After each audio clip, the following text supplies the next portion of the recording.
আকাশবাণী খবর পড়ছি প্রিয়া বিশ্বকর্মা। প্রথমে বিশেষ বিশেষ খবর। জম্মু কাশ্মীরে প্রথম দফার বিধানসভা নির্বাচনে 24টি আসনে ভোট পড়েছে গড়ে 59% বেশি।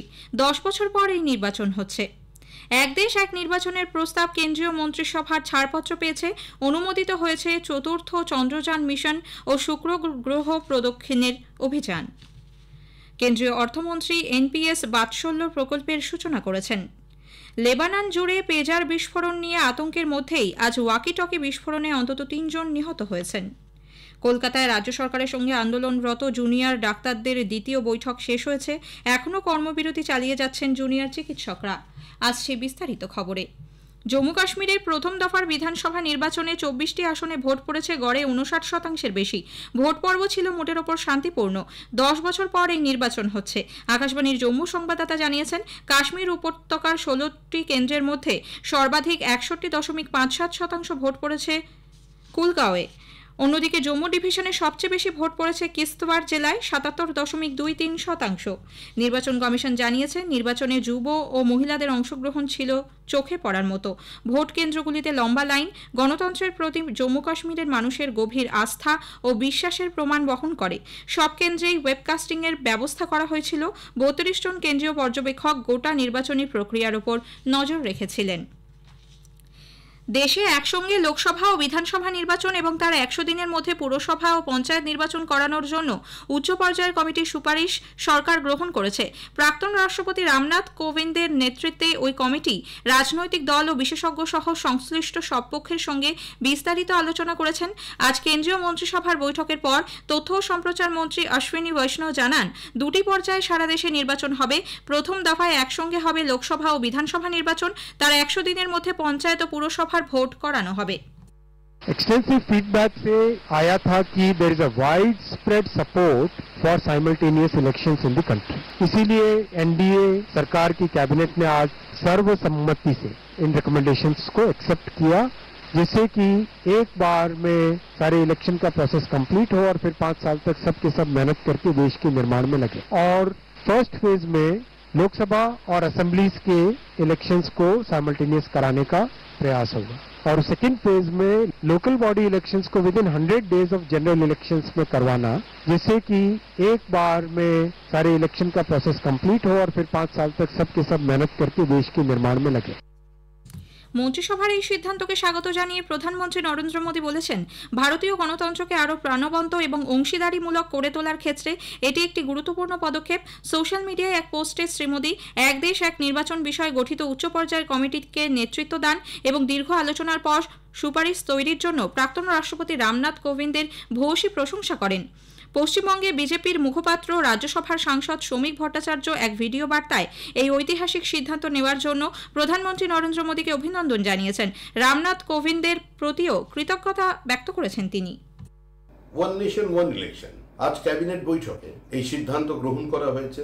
আমরা এটাকে স্বাগত জানাচ্ছি এবং একই সঙ্গে অভিনন্দন জানাচ্ছি দেশের প্রধানমন্ত্রী শ্রী নরেন্দ্র দামোদর দাস মোদীকে এই ঐতিহাসিক সিদ্ধান্ত নেবার জন্য এবং কৃতজ্ঞতা জানাচ্ছি আমাদের প্রাক্তন রাষ্ট্রপতি শ্রী রামনাথ কোবিন্দ, যার নেতৃত্বে কমিটিতে তাদের এই সুপারিশটি করা হয়। আজকে তাকেও অভিনন্দন জানানোর দিন। আমার মনে হয় ভারতবর্ষের মানুষ এটাকে গ্রহণ করবে, স্বাগত জানাবে। এক দেশ এক নির্বাচন সংক্রান্ত প্রস্তাবটি আজ কেন্দ্রীয় মন্ত্রিসভায় অনুমোদন পাওয়ায় তৃণমূল কংগ্রেস তার সমালোচনা করেছে। দলের রাজ্যসভার সাংসদ ডেরেক ও ব্রায়ান একে প্রধানমন্ত্রী নরেন্দ্র মোদী ও অমিত শাহর আরও একটি ভাওতা আখ্যা দিয়েছেন।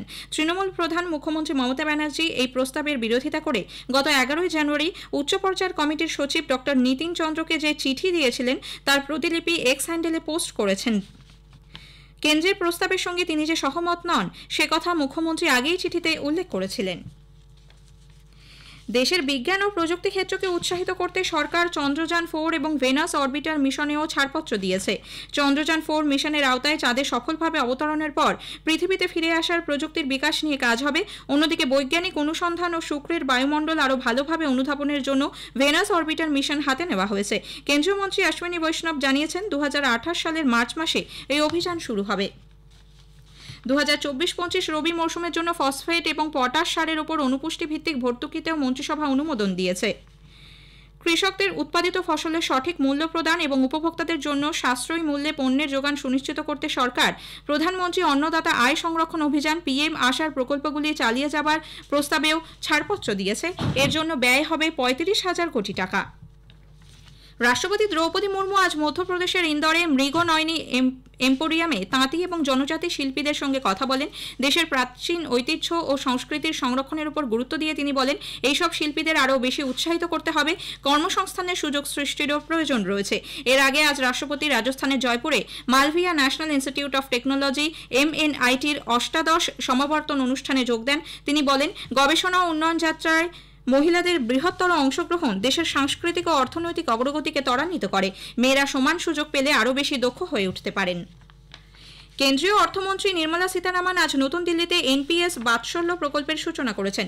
চলতি অর্থবর্ষের কেন্দ্রীয় বাজেটে এই প্রকল্পের কথা ঘোষণা করা হয়। শ্রীমতী সীতারামন বলেন, বাৎসল্য স্কিম সঞ্চয়ের প্রবণতা বাড়াবে।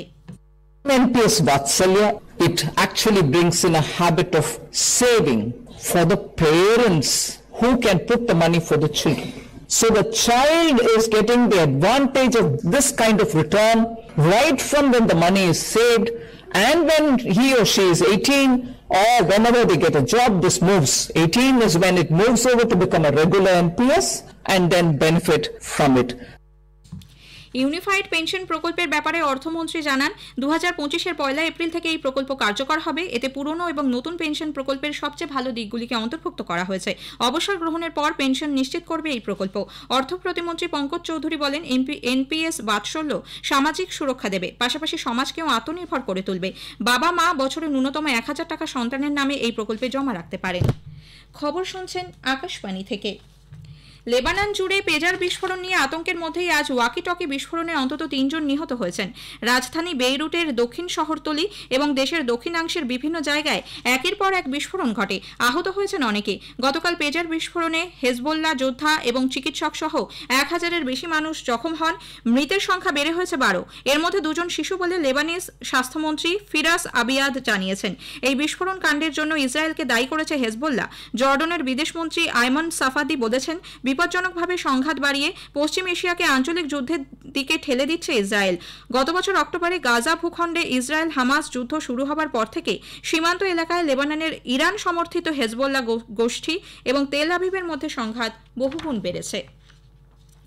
ফিলিপিন্সে বৃষ্টি এবং 2টি ক্রান্তীয় ঝড় ফেরতি ও জেনারের মিলিত প্রভাবে অন্তত 20 জনের মৃত্যু হয়েছে, নিখোঁজ 14 জন। গত সপ্তাহ থেকে পালাওয়ান প্রদেশ সহ ফিলিপিন্সের কিছু অংশে দুর্যোগপূর্ণ আবহাওয়ার কারণে বন্যা পরিস্থিতির সৃষ্টি হয়েছে। 12টি অঞ্চলের প্রায় 6 লক্ষ মানুষ ক্ষতিগ্রস্ত।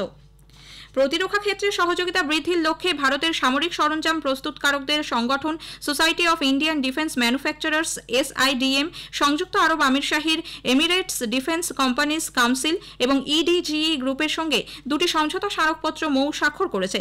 আবুধাবিতে আজ প্রথম ভারত সংযুক্ত আরব আমিরশাহী প্রতিরক্ষা শিল্প অংশীদারিত্ব ফোরামে এই চুক্তি স্বাক্ষরিত হয়। আবুধাবির ভারতীয় দূতাবাস এবং সে দেশের প্রতিরক্ষা মন্ত্রক যৌথভাবে এর আয়োজন করে। প্রতিরক্ষা সরঞ্জাম তৈরির ক্ষেত্রে যুক্ত শিল্প সংস্থাগুলিকে একত্রিত করার লক্ষ্যে এটি একটি যুগান্তকারী পদক্ষেপ বলে মনে করা হচ্ছে। নতুন দিল্লিতে আগামীকাল ওয়ার্ল্ড ফুড ইন্ডিয়া 2024 শুরু হচ্ছে। খাদ্য প্রক্রিয়াকরণ শিল্প মন্ত্রক জানিয়েছে, 4 দিনব্যাপী এই অনুষ্ঠানে 90টিরও বেশি দেশ, 26টি রাজ্য ও কেন্দ্রশাসিত অঞ্চল এবং কেন্দ্রীয় সরকারের 18টি মন্ত্রক অংশ নেবে। প্রধানমন্ত্রী নরেন্দ্র মোদী আগামী শুক্রবার মহারাষ্ট্রের ওয়ার্ধায় যাবেন। PM বিশ্বকর্মা প্রকল্পের বছর পূর্তিতে এক অনুষ্ঠানে যোগ দেবেন তিনি। অনুষ্ঠানে এই প্রকল্পের আওতায় সুবিধা প্রাপকদের শংসাপত্র ও ঋণ প্রদান করবেন প্রধানমন্ত্রী। চিরাচরিত ক্ষেত্রে 18টি শাখায় যুক্ত কারিগর ও শিল্পীদের জন্য গত বছর এই প্রকল্প নিয়ে আসে কেন্দ্রীয় সরকার। মুখ্যমন্ত্রীর সঙ্গে কালীঘাটের বাড়িতে বৈঠকের পর কলকাতায় আন্দোলনরত জুনিয়র ডাক্তার আজ দ্বিতীয় দফায় রাজ্য সরকারের সঙ্গে বৈঠকে বসেন। নবান্ন সভাঘরে মুখ্য সচিব মনোজ পান্থ ও টাস্কফোর্সের সঙ্গে তাদের বৈঠক একটু আগে শেষ হয়েছে। জুনিয়র চিকিৎসকদের 30 জন প্রতিনিধির সঙ্গে প্রায় 2 ঘন্টা আলোচনা হয়। টাস্কফোর্সের 16 তারিখ মুখ্যমন্ত্রীর সঙ্গে তাদের বৈঠক। সেই বৈঠকের সিদ্ধান্ত মেনে পুলিশ ও স্বাস্থ্য দপ্তরের একাধিক শীর্ষকর্তার অপসারণ এবং সুপ্রিম কোর্টে গতকালের শুনানির পরেও কর্মবিরতি চালিয়ে যাচ্ছেন জুনিয়র ডাক্তাররা। কাজে ফেরার উপযুক্ত পরিবেশ এখনো নেই বলে তাদের অভিযোগ। আরজিকর কাণ্ডের প্রতিবাদে আন্দোলনের আজ 40তম দিন। দিন কালীঘাটের বৈঠকের মতোই আজও কার্যবিবরণী রেখার জন্য স্টেনোগ্রাফার নিয়ে যান জুনিয়র ডাক্তারদের প্রতিনিধি দল। এদিকে তরুণী চিকিৎসক পড়ুয়া খুনে প্রমাণ লোপাট সহ একাধিক অভিযোগে ধৃত টালা থানার ওসি অভিজিৎ মণ্ডলকে সাসপেন্ড করা হয়েছে। 48 ঘন্টার বেশি সিবিআই হেফাজতে থাকায় তাকে সাসপেন্ড করা হলো বলে লালবাজার সূত্রে জানা গেছে। শেষ করার আগে খবরের বিশেষ কিছু অংশ আরও একবার। জম্মু কাশ্মীরের প্রথম দফার বিধানসভা নির্বাচনে 24টি আসনে ভোট পড়েছে গড়ে 59% বেশি। 10 বছর পর এই নির্বাচন হচ্ছে। এক দেশ এক নির্বাচনের প্রস্তাব কেন্দ্রীয় মন্ত্রিসভার ছাড়পত্র পেয়েছে। খবর শেষ হলো।